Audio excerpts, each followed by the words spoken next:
Hello and welcome to the Formidable Over 40 podcast. I'm Sarah Pittendrigh, a mum, award-winning entrepreneur, cancer survivor, mentor and coach. This podcast is all about sharing stories and showing that you're never too old and it's never too late to achieve your goals and change your life.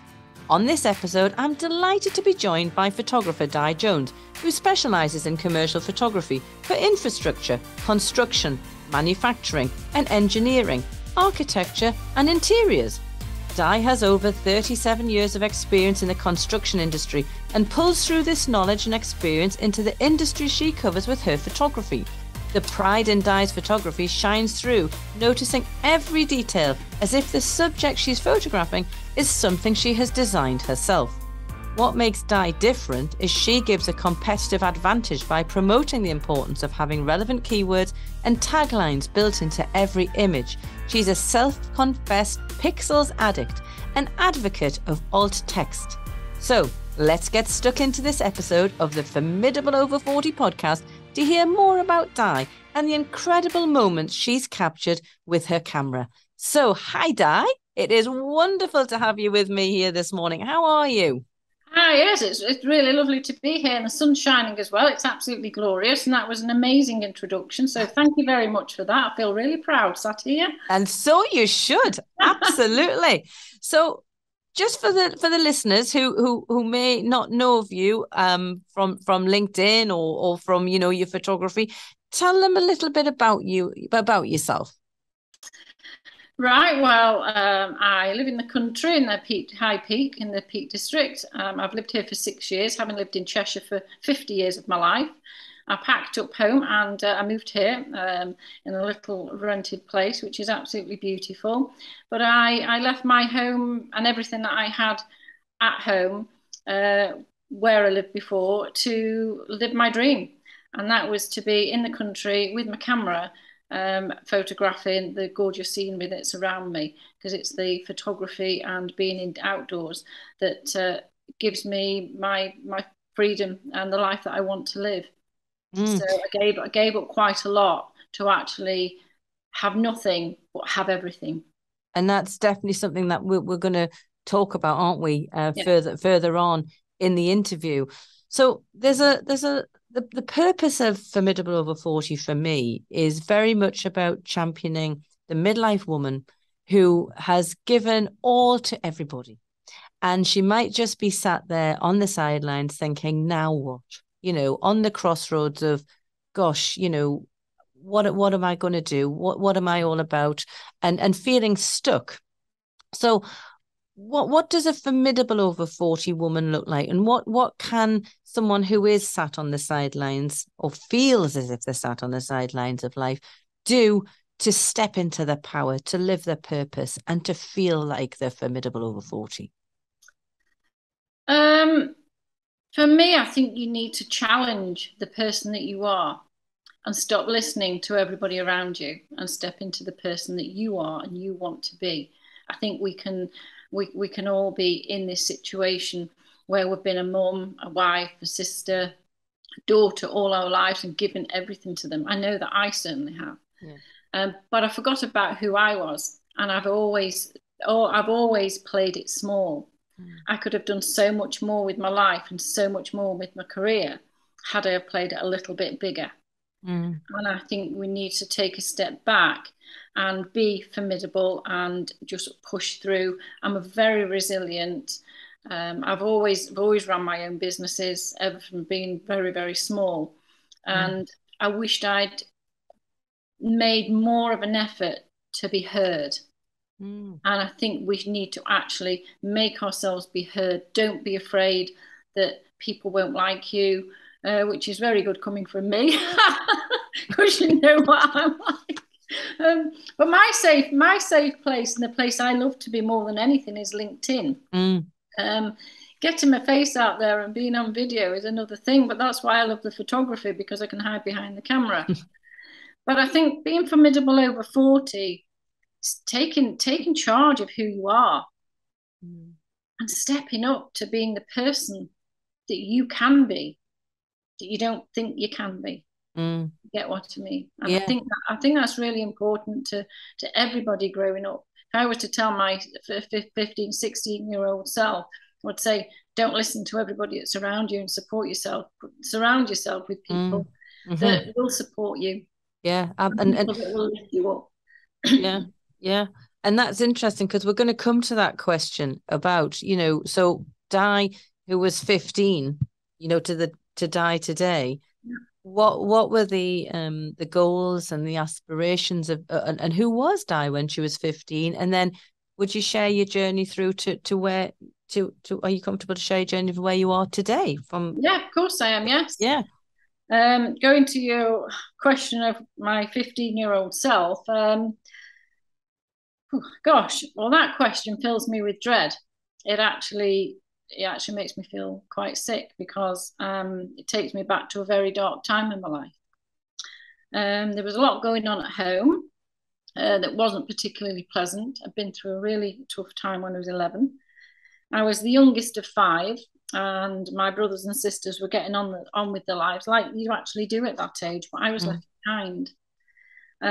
School wasn't really much better. I was bullied for 2 years straight, basically for sticking up for somebody who had a stutter. And every time she got picked on, I would step in to help her, but I was the one getting bullied. And that was horrendous because I used to find different times to be able to go to school and try and get out of the lessons beforehand so I could miss the bullies. But it wouldn't stop there. I was too scared to go to the shops because they would bully me at the shops. I don't know what it was that they didn't like about me. And I've grown up with that ever since, thinking people don't like me.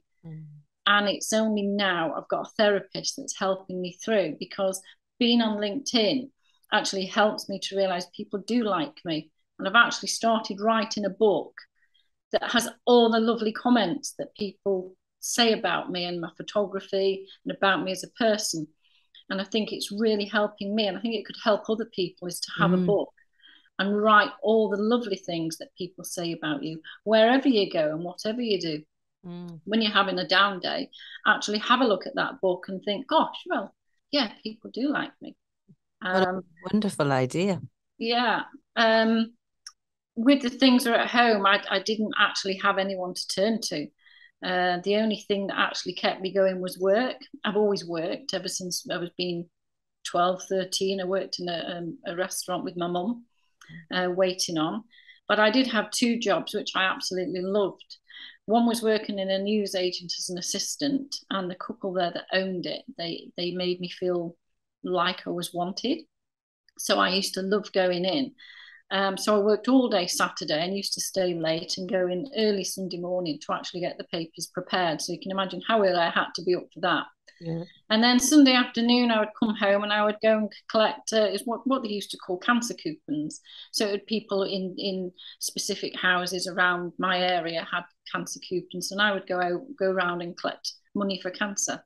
And I loved that job, and I think that was because it's really quite strange when I look back, because I always say I'm not a people person, and I actually think I am. Because I used to love going, because I used to meet people and I got to know them, and that really started me on a step of just really loving work, because it got me out of being uncomfortable anywhere else I was in life. So yeah. My hobbies, I used to have hobbies, and I used to love knitting. All right. I actually used to sit for hours in the evening with my mum, tackling the most difficult fair art patterns that there were, that I could possibly find. But I wished I'd actually kept those jumpers to remind my 57-year-old me how wonderful they were. And I didn't. I got rid of them all, but they were really, really intricate. So I've always been creative as well. And that gives me really lovely memories of my mum. Yeah, lovely. And do you still knit, Di? No. No knitting at all? Well, I haven't got time because I've got a photographer. I have actually got in my drawer a beautiful, really, really beautiful black wool. It's absolutely gorgeous. And I have been knitting a huge big blanket, but it's been stuck in my drawer for 2 years because photography's taken over my life. Yeah. And then it leads on to something else and something else. And if there's a sunset or a sunrise, I'm out with it. You're there. Or stars or beautiful moon. Stars, Milky Way, moon, yes, everything. Always out with my camera. So yeah, photography really took over my life in a very big way. Yeah. Yeah, yeah, no, absolutely fabulous. And let's roll into your photography because you know I'm a big fan of yours and I love photography. And whenever I'm out walking or anywhere, I'm often heard to say, "Stop!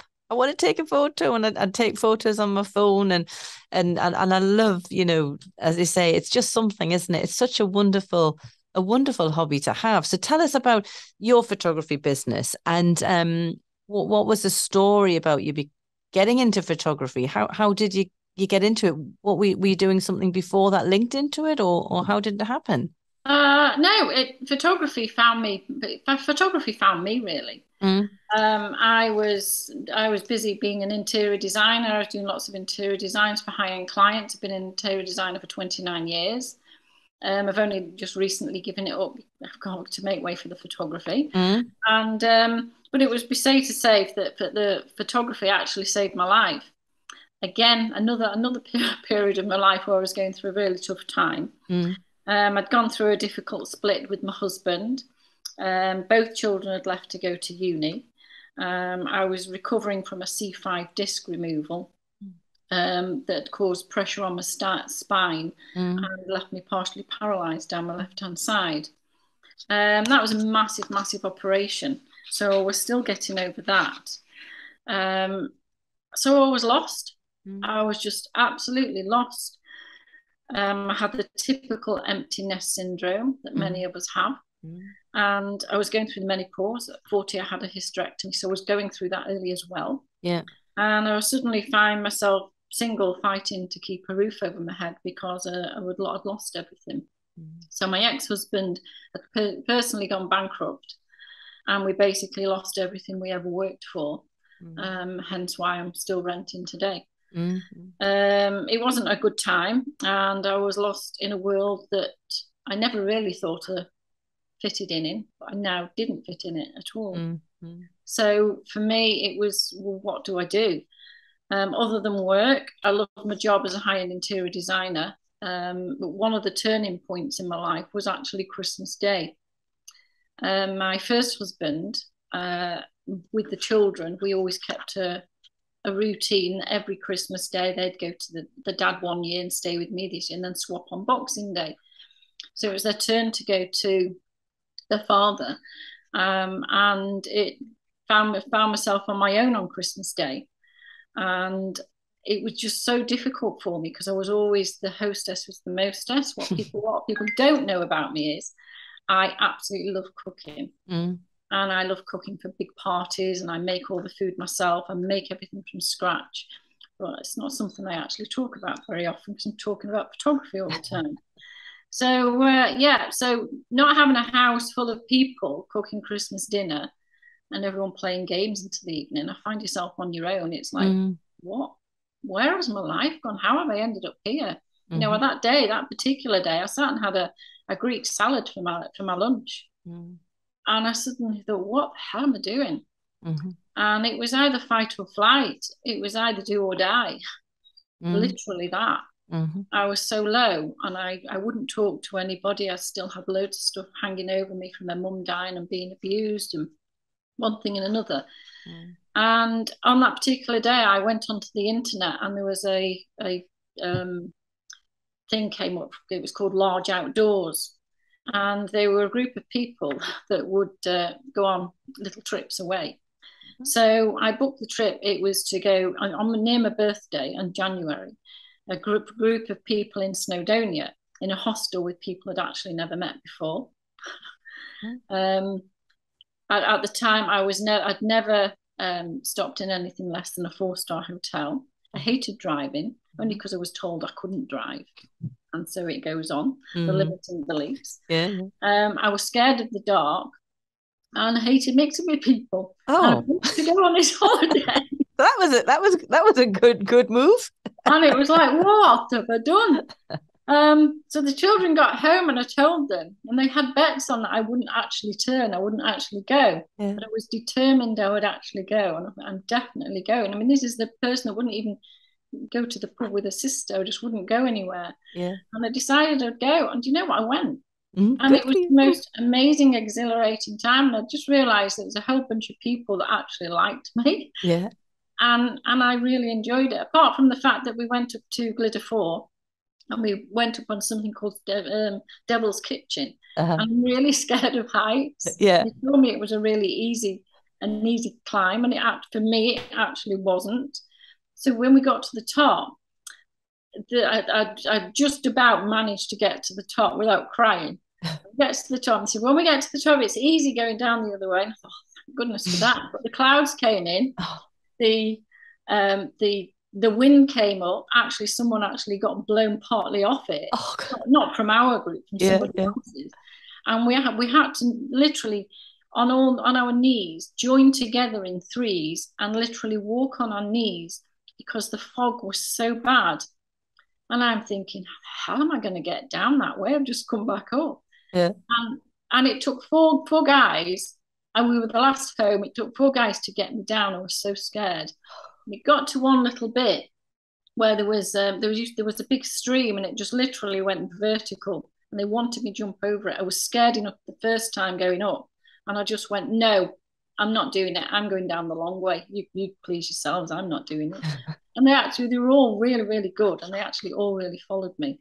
Yeah. And they actually helped me down. I was quite proud of it, but I think that made me even more scared of heights. Right. Because I was terrified. So it was just absolutely brilliant. And that was another turning point in my life, because I challenged myself to get out of my comfort zone and go and do something that I would never have even thought of doing before. I used to spend my second married life just going to the shops and spending money and dining out and eating out and going on holidays to Spain and everywhere. I had a place in Spain, and that's all we ever did. So I never really did anything for me. It was always living the high life, but not my life. And I think there's a big difference.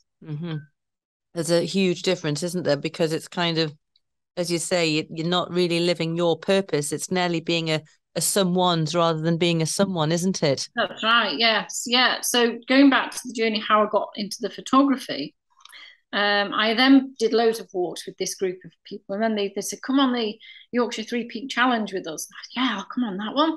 So I did the Yorkshire 3-Peak Challenge. Actually still scared of heights, but did the Yorkshire 3-Peak Challenge. I did it in 11.5 hours, so I was quite pleased, because you have to do it within 12 hours. Brilliant. So I was quite pleased with that. But bearing in mind, I just 12 months previous had an operation, would take a disc out there. And the vertebrae, my titanium plate that they put in between the two vertebrae, actually for the first 6 months moved and embedded itself into the vertebrae below. So I was in a lot of pain, and I had 2 vertebrae rubbing together, basically. And so obviously it was a very quick trip to my neurosurgeon, who actually said to me, Di, you cannot be walking that amount of miles on a regular basis. You're going to have to stop. So I thought, oh, great. Now what do I do? This was giving me my lifeline. And I remembered I had a camera, a Canon 50D. I had just the basic lenses stuck in a drawer. And I thought, well, I can do photography. I'll learn how to use my camera. I was one of these people that I need to be shown hands-on, and I don't quite get it. So I had a friend who was trying to explain it to me, and I'm like, what? ISO? F-stop? He said, well, take it off auto. Oh, I can't take it off auto. And so I bought loads of books, and I was reading from it, but it still wouldn't go in, because it just doesn't. I have to be hands-on. But one of the books I was reading, I looked in the back, and the 2 very, very professional photographers, and I booked to go away with them. So I booked to go on a course. It was in the New Forest. And again, it was a weekend away, meeting different people. I was really, really nervous. And I was there. I'm always early. I got there first. And I had the most amazing weekend. It was just phenomenal. Even got to a point where I was lying on the floor in the woods, and I hadn't realised that they had in the New Forest, they have the wild ponies. Yes. Suddenly, because I'm one to wander off on my own. So I didn't follow the group. I wandered off on my own to the other side. And I was lying down, and all of a sudden there's all these ponies around me, and I'm frightened to death of horses. Oh, dear me. So you can imagine. And I'm like talking to the horses, trying to get them to go away. And you're really nice, but please can I come back? So Oh, I think dear. that got me into the thing of just really going out and now talk to every single animal that I meet when I'm out with my camera. So yeah, it was quite funny. And then I think after that, I decided to go to. I got back and I enjoyed it so much that um, I went to Bavaria, photographing bears and wolves and wild Wow. boar. Then I went to Poland. That was amazing. It was in the middle of winter. And so we had to go and literally go to some hides. We went to three different hides. And in one of them, we had to literally crawl in the hide because it was underneath.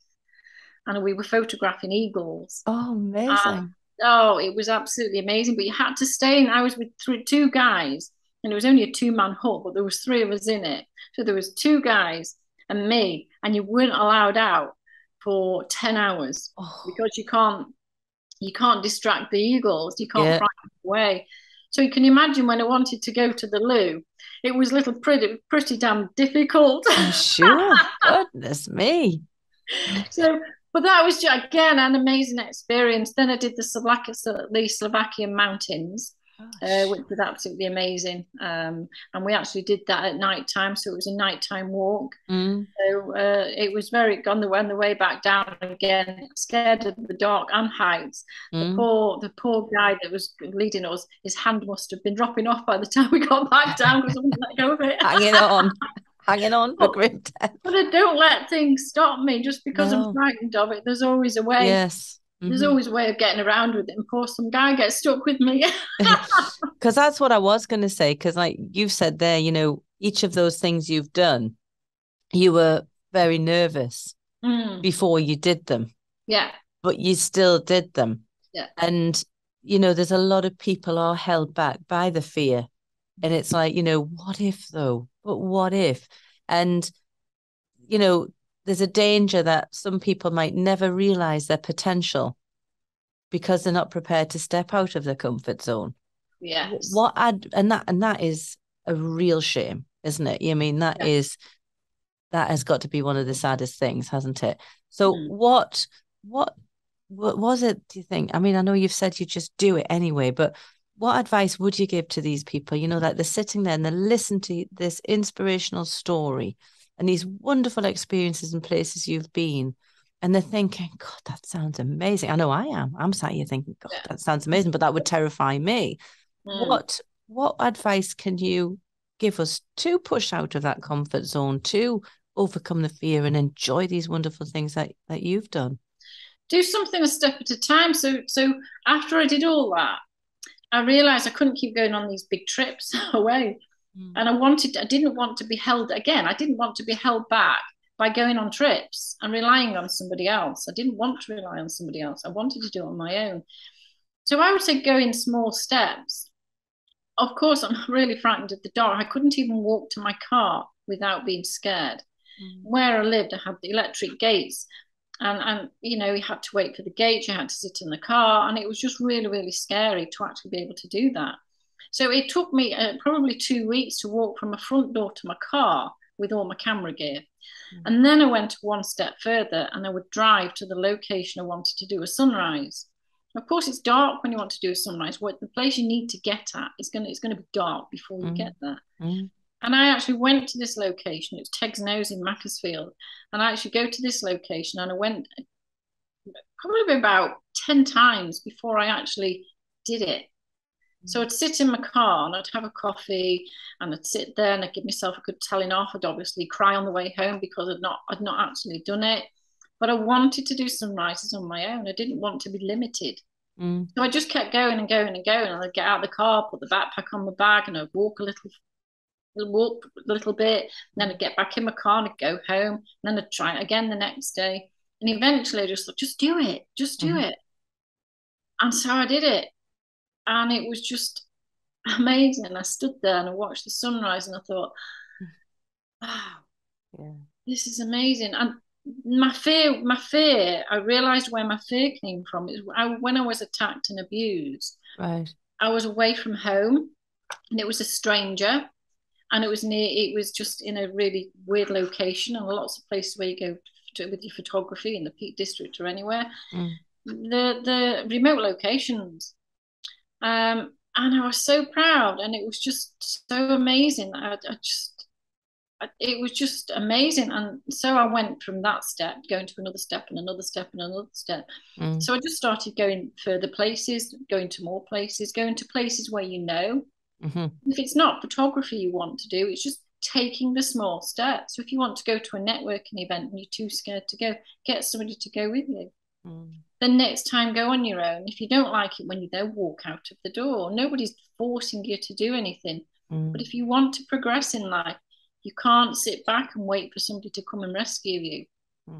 Because whatever's gone wrong in your life beforehand, not that saying everything's gone wrong for other people, but if you don't get out of your comfort zone and go and find the person that you want to be, you will never be the person you want to be, because you'll always be living for somebody else, because they're the person that's come and rescued you. Rescue yourself first. Yes, absolutely. Really sound advice. And also, it's something that I cover in my coaching, and it's a lot of overwhelmed people come to me, a lot of overwhelmed CEOs and business owners, and they've had a big goal, for example, and all they've focused on is that big goal.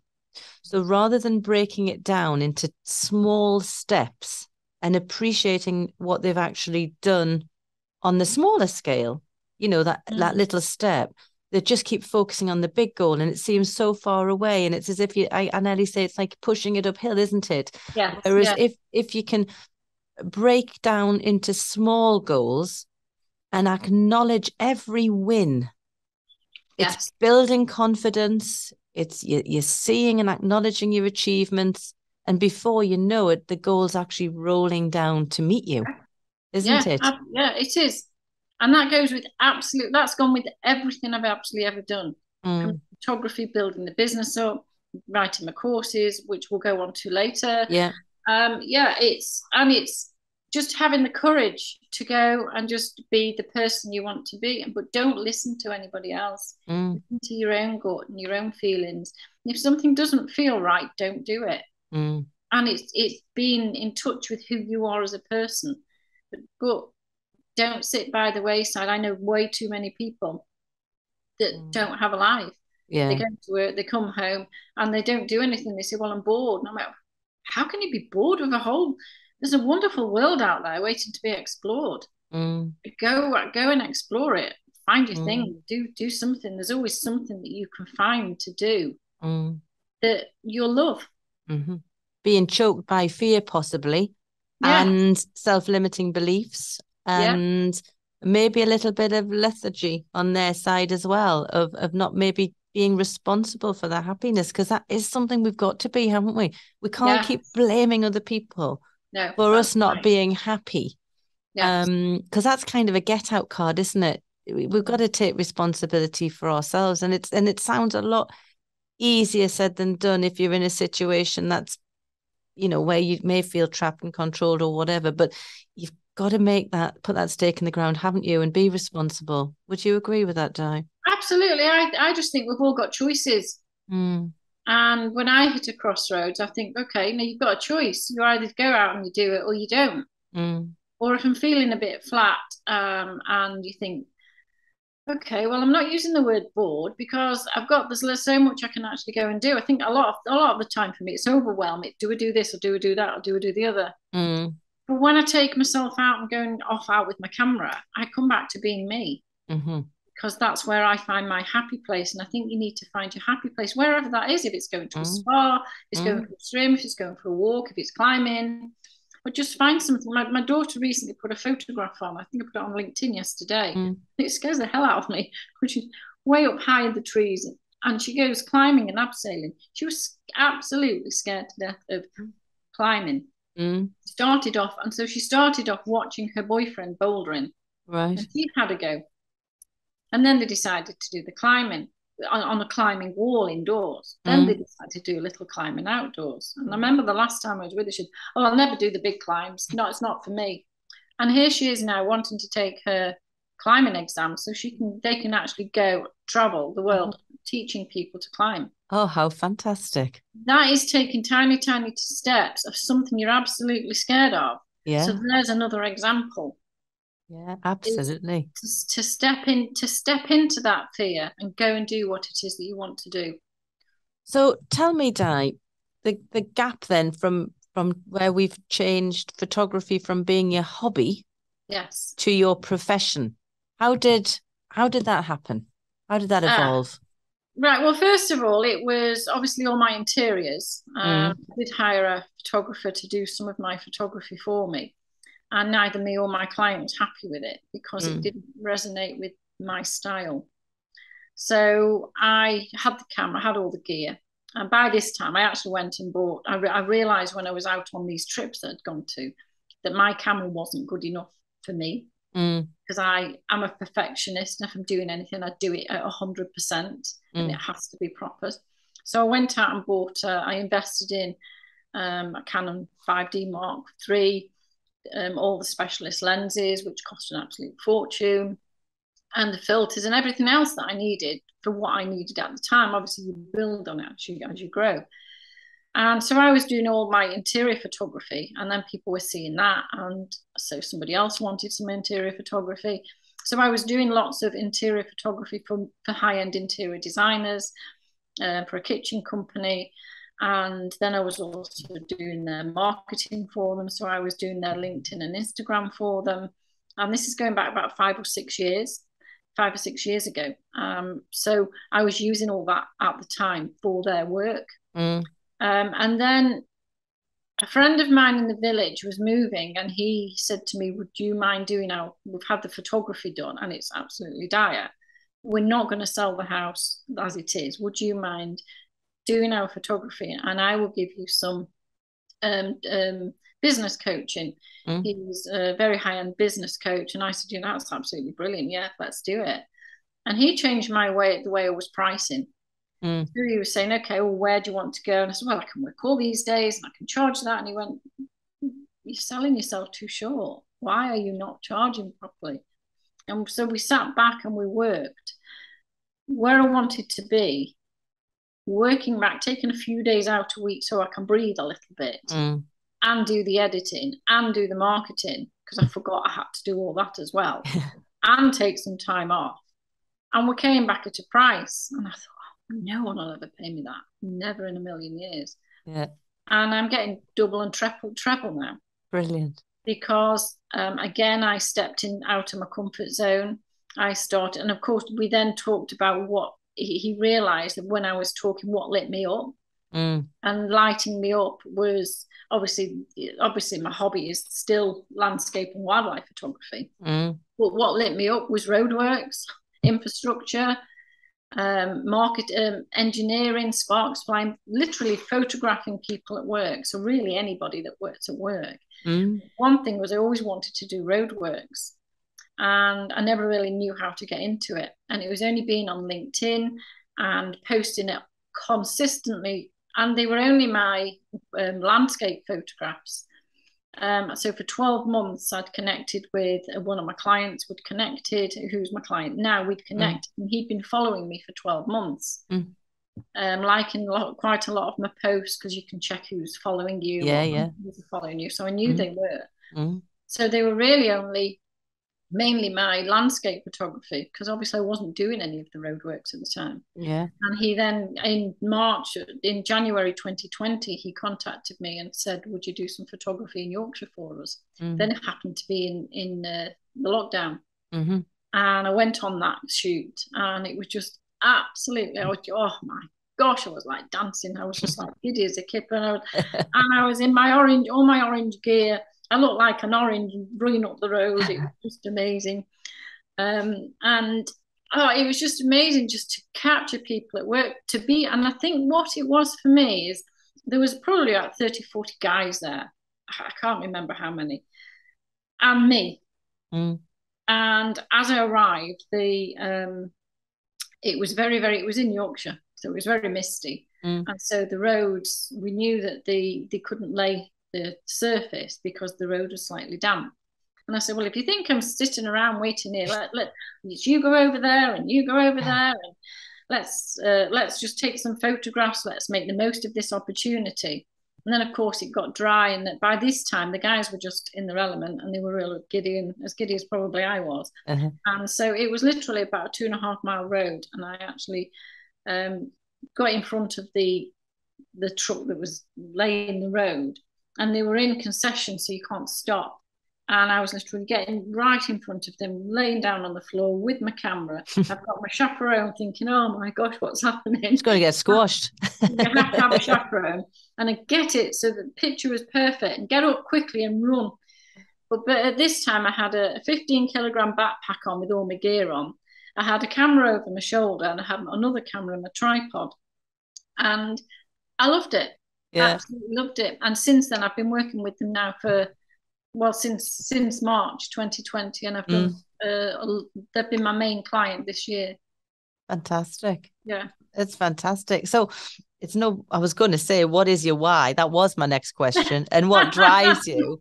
But I think that you can see, I mean, I follow you on LinkedIn, and that's where we met. Yes. I seem to, every time I interview someone or chat to someone, I'd say, oh, I met you on LinkedIn. It's as if that's where my life is now. But I've met so many wonderful people. And it's like you say, I mean, LinkedIn's been a big thing for you as well, hasn't it? And I was just chatting to my guest earlier, which was Leah Turner, who, is LinkedIn. Yes. And we were both just saying that, when I first went onto LinkedIn, I used to think it was all, just for grey suits and it was going to be very, corporate and stiff and so forth. But it isn't, is it? And I mean, how has it been for you and your business? Well, I actually love LinkedIn. At first, I was really scared. I mean, I started to properly post about 5 years ago. And I'm part of a photography mentor group. Right. And he said, because at the time it was interior design, you see, I had to transition into the photography. And so he said to me, well, why don't you want you to post every day for the next month and choose something to post about. So I did Magical Monday, so that was always pictures of stars. Motivational Monday, so it was a motivational quote or something. Top Tip Tuesday. Wednesday was Wednesday Wisdom. Thursday was Thankful Thursday. Friday, I don't know, I think it was a free fall Friday. And then Saturday was Sunrise Saturday and Sunset Sunday. And that's what I started doing. And so I started to grow. I've only got about 10,500 followers. So not. I mean, talk about your last 160,000 followers. Leah's she's just amazing on LinkedIn. Yeah, mega. But Leah's Leah. Yeah. And I think there are quite a lot of people who try and follow what Leah does, but they're not themselves. And I would say to people, be true to who you are. Yeah. And you have to be true to who you are on LinkedIn, because if you're not, people will find you out. They see through it, don't they? It's totally transparent. And the other thing is it means that you're not going to find like-minded people. You're not going to find the people who you really click with and gel with. And I think that is so important. And like you say, about just be your authentic self. And you don't need thousands of followers. You just need to have people who get you and and who you can work with and network with, really, don't you? Yeah, because if you're not your true self, you're not going to find your ideal clients either. No. And exactly. I think people miss that, because if you're not your true self and when they met you and when they meet you, they're like, well, you're nothing. That's not what I thought. Nothing like I thought you were. Yeah, exactly. You have to be who you are, and you have to post your way. For me, there's no right way, there's no wrong way. There'll always be a photograph. There'll always be a video, because that's my way. Yeah. People have to find their way and work it, so it actually works for them. But for me, LinkedIn has been the most amazing thing. I've met lots of friends from there. Obviously, I met you there. Yeah. LinkedIn is actually very sadly, LinkedIn is my life. Yeah. It's where I share everything. I mean, people know me more on LinkedIn than my own family know me. Yeah. Literally, not meaning my son and my daughter, but my siblings and my dad. Yeah. They know nothing about me because they don't want to know nothing about me, and that's fine. So LinkedIn is like my family. Yeah. And I post every day, 365 days a year. Because when it comes to Christmas, I'm very, very aware for everything that I've been through. I was talking this with my therapist yesterday, and she said, "You're very empathetic." I said, "I am." And I think it's because I have been through so much. And you look back at your life and the effect it had on you, and you will always help somebody else. Yeah. I mean, the other day I was out on a drive. I was driving to the shops, and somebody had knocked a pheasant over, and it was still flapping its wings, and I thought it was okay. And I got up to the road again. When you come out of my house, you can't. It's a one-way drive track, and it's right uphill. And you can't turn around unless you go further up. And if you come back down and you're trying to get out and somebody's coming, so I'm thinking, pouring down with rain. The only day it was pouring down with rain, I'm thinking, I can't leave it. I can't leave it. I just can't leave it. And my subconscious was telling me you can't leave it. So I pulled over into a passing place, got out of my car, took my coat off, ran right down the hill, which was miles away, found the pheasant, picked it up, put it in my coat, took it to the vets. Unfortunately, the sad little thing died. They did tell me that it would have suffered for days had they not taken it. Yeah. And that's me in a nutshell. Yeah. Always wanting to help other people. Yeah. Very empathetic. If somebody rings me and says, "Oh, can you ring me?" I'll ring them straight away. One of my bugbears is people not texting me back, not emailing me back. Yeah. So I would never do that to somebody else because I know how important it is.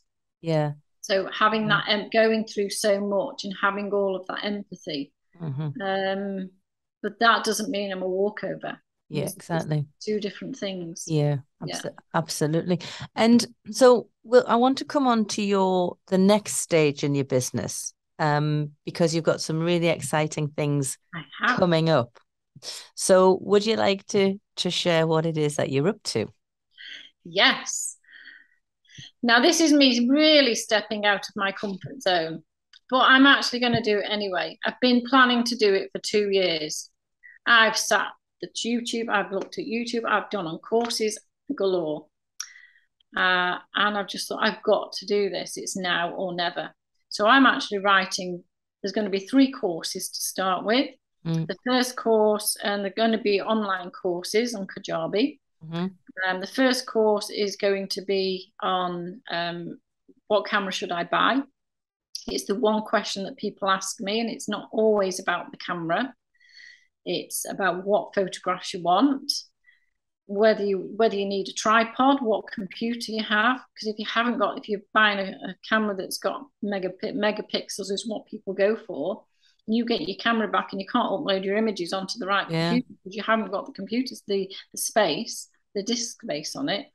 So it will be taking people through everything to do with photography, all the pros and cons of having a DSLR, and all the pros and cons of having an iPhone. So then people can come to the decision as to whether or not it's an iPhone they want or a DSLR, so they will not make them a big mistake of spending hundreds of pounds on something that they think, oh, I wish I'd got something else. So I want to help people to save them money, to know where they want to go. So that's just going to be a mini course to introduce people to the photography. So then when they get to the end of that, and that will then come to, well, either choose the iPhone or the DSLR. So I'm doing an iPhone photography course and a DSLR photography course separate. The iPhone photography course will come first. So they're going to be signature courses, and the first 100 people that sign up to each of those will get it, because it'll be a beta. So we'll be testing it out. We'll be only at £195. Then it will go up to probably around about 345. It's not just about photography though. I'm going to be adding so much more into it. So it will be covering alt text, titles, keywords. So it'll be basically what I'm doing it for, although it will be for everybody, it's for businesses. Yeah. Can I interrupt there? Because I've been meaning to ask you this for ages about alt text. Yeah. What is that? Right. Alt text is when you put an image or an infographic up, Mm-hmm. And if you just put that image up, then anybody that's blind, visually impaired, or some people who have autism, they can't see the picture or something, they will have a screen reader, so they can actually be read. The screen reader will read out what you've written on the image. Right. So basically, you need to put the alt text of what not colours or anything. It's just exactly what's happening In the on picture. the image. Right. Because we live in a world where everybody goes on about diversity and inclusion, and it absolutely drives me mad when I find out that people haven't actually used alt text. Alt text. Sometimes you can't see where the people are. I can't often because of my internet connection. Yeah. So if your internet connection's low and you can't see the image, you'll see what somebody's written on the alt text. Yeah. For the alt text for the image. But it's really important for them, because if we don't do it, they're missing out. So for me, I'm passionate about it, because why would I want my clients' photographs to be missed? Why would I want my photographs? Why would I want people not to be able to see just because they're blind? It doesn't mean be able to see they can't see. Yeah. It's a bit like putting captions on videos for people that can't hear. Yes. Well, why would you not do it for photographs? I mean, there's still lots of people don't put closed captions on their videos. Yeah. And it drives me bonkers, because we are in a world of diversity and inclusion, and we need to be doing it. So that's why I have on the top of my banner an advocate of alt text, and I go on about it all the time. That's my newsletter. But I'll be covering a lot of this in both of my courses. Yeah. So going back then, because that's really fascinating, because I don't do it. I didn't know how to do it, but I will, because I just didn't know what it was really. But it's very important. I have actually got a newsletter. One of my newsletters, and I know I'd need to start doing more, but one of my newsletters is all about alt text. Right. Title, keywords, and alt text. Go to that, and it will actually explain it. And I've actually videoed my phone. I turned it to a screen reader, and I videoed my phone, what my phone was saying. So it's just like in your body of text, if you use too many emojis, it's an absolute nightmare. So if you put 3 monkeys with the hands over the face, if the screen reader's reading it and it comes to the end of it'll go monkey with hands over the face, monkey with hands over the face, monkey with hands over the face. Could you imagine that being read back to you? Yeah. So emojis are really important as well, just as much as I've forgotten the name of it, the one I told you about this morning, the camel case. Oh, right. Yeah. Oh, yes. On the message this morning. Yes. So important for screen readers. Yeah. So if you imagine Formidable Over 40, it starts with a capital F. The screen reader can't differentiate 3 words. The next word is. So if you put a capital F and a capital O and a capital F, the screen reader picks up the 3 words. So it'll read it right.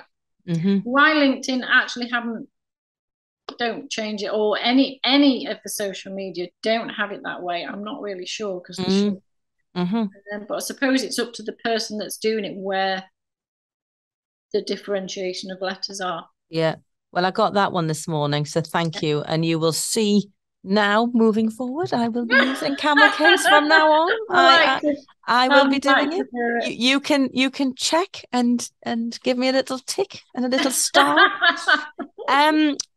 So was there anything else you wanted? Because I rudely interrupted there to find out about alt text. Was there anything else you wanted to add about your online coaching? Because it's important to get that out.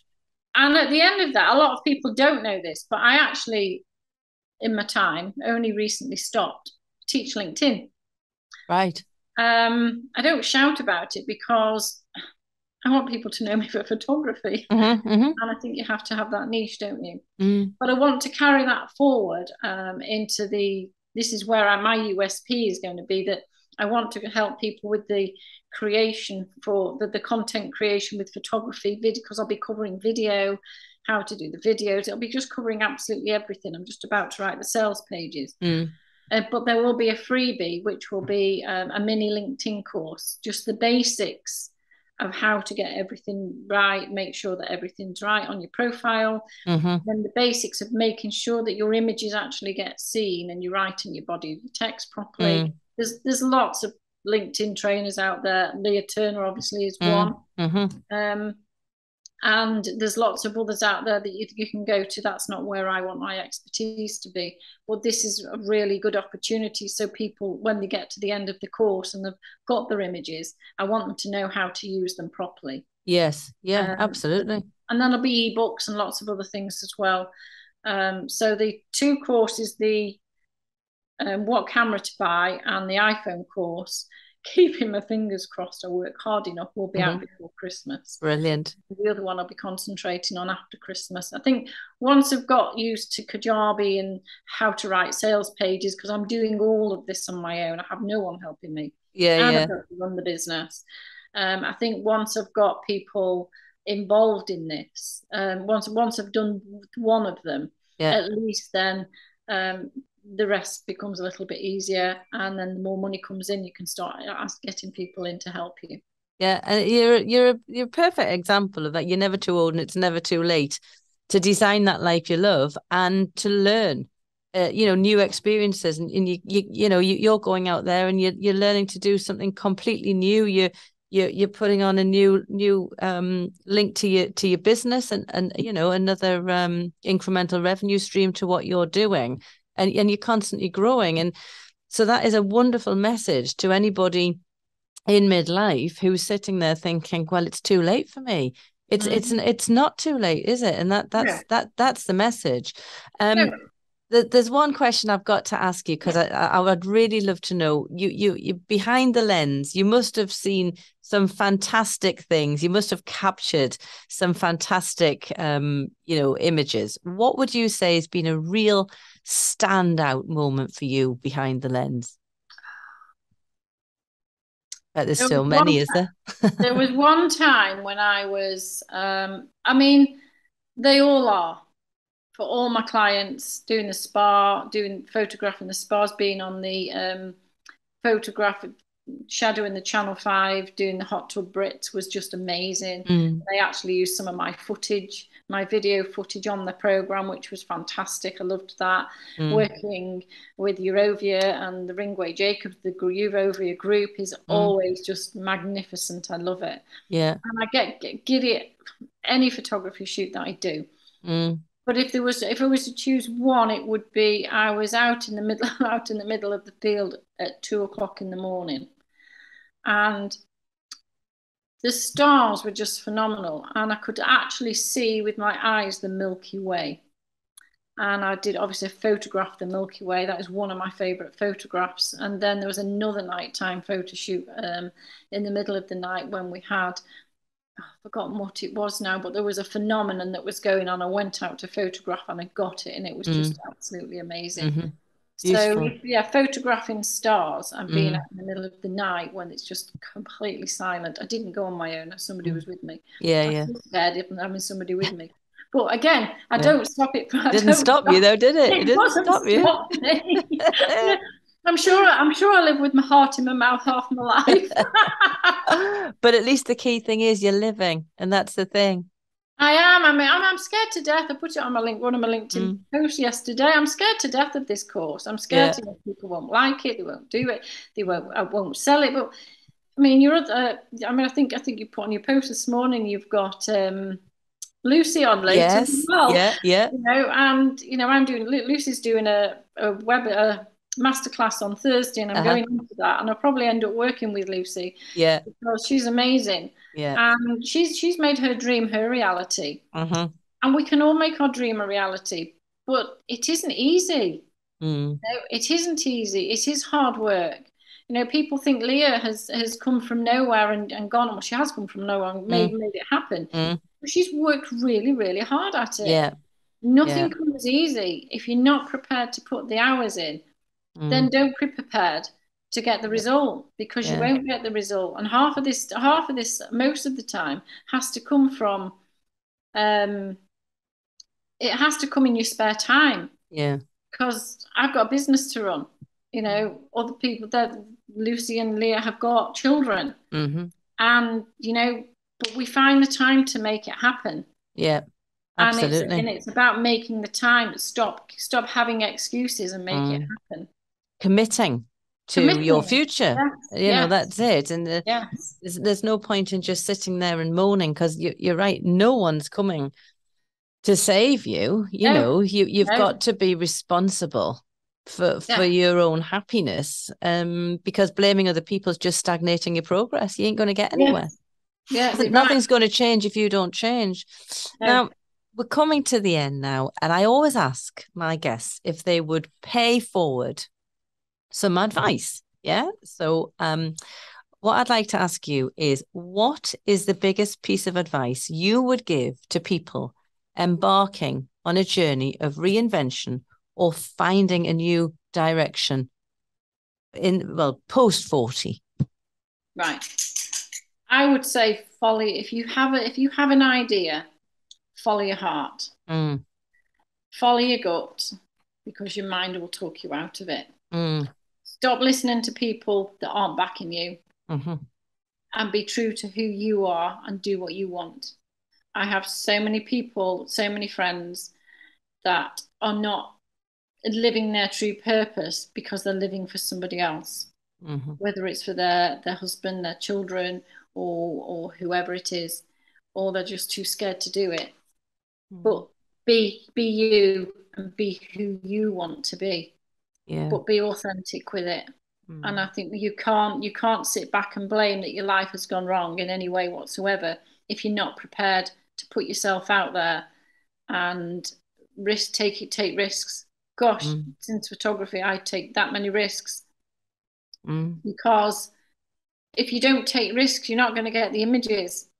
So if you don't take risks with what it is you want to do, you're not going to get anywhere. Sitting back and doing nothing isn't going to give you the results that you want. No, and neither's taking the easy route. No, because that's the other option, isn't it? It sometimes it might feel easier just to think, oh, do you know what? I can't be bothered. I'm just going to take the easy route, and all that happens is it's a vicious circle. It is. I mean, I have got less now than I've ever had in my whole life. I mean, when I was living in Cheshire with my ex-husband, we had it all. We had the millionaire lifestyle. We had the house in Spain. We had the big house. We had everything, but I'll swap. I wouldn't go back to it. I'd like to have a little bit more money, which is why I'm building my courses, because I need to take control of that. But I'm happy. I'm grateful every day I wake up and I've got this beautiful surround. People say to me, "You're lucky living there." No, I'm not lucky. I made it happen. That was my post. Remember, I said how annoying it is when people tell you you're lucky. Yeah, and it's not. It isn't making it happen. I've gone through blood, sweat, and tears to be here. I live in a little, well, it's not little, but I live in a beautiful rented house. Yeah. I don't want to rent. I hate renting, but I love renting this place. And I'm here for now. Yeah. But I'm building my future, and I'm not blaming anybody, and I'm getting it out there and doing it. But I'm happy just being here, and I think, gosh, how good I am. But then people say you're lucky, and I think, no, it isn't luck. I've walked away from everything to be penniless, to start all over again. And it isn't, at the age of 57, it is not easy to start all over again. It really isn't, especially when you're single. You're a woman, you're on your own, you live on your own, you work on your own, you do everything on your own. Yeah. And then COVID comes along and completely wipes your savings out. Yeah. So I'm starting all over again. And it isn't easy, but I'm not letting it stop me. No. And I'm not making somebody else to save me. I was just going to say, and you're completely in control of your happiness. You are. Yeah. And what a wonderful role model you are. An absolute wonderful role model. And it's been an absolute joy, Di. And I knew it would be to interview. I'm so glad that you've joined me now. The listeners, where can they find more about you?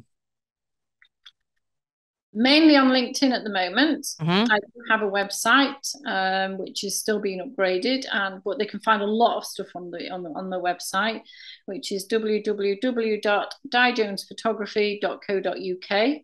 Mm-hmm. If they follow me on LinkedIn and ring the bell underneath my banner on the right, and they follow me, they will get all the updates coming soon for all my courses. I'm starting to share lots more tips, which is one of the things I was scared about. But why am I not sharing what I know? Because I've got a whole load of knowledge on how to use these things. So why am I not sharing it? So they can find me there if they want to know more. If they want any photography jobs, then go and have a look at my profile. I've got lots of recommendations, and I pride myself in what I do, and I pride myself with. I think the recommendations are a massive boost for me because my clients get my personality as soon as they meet me. They know I'm just absolutely bonkers.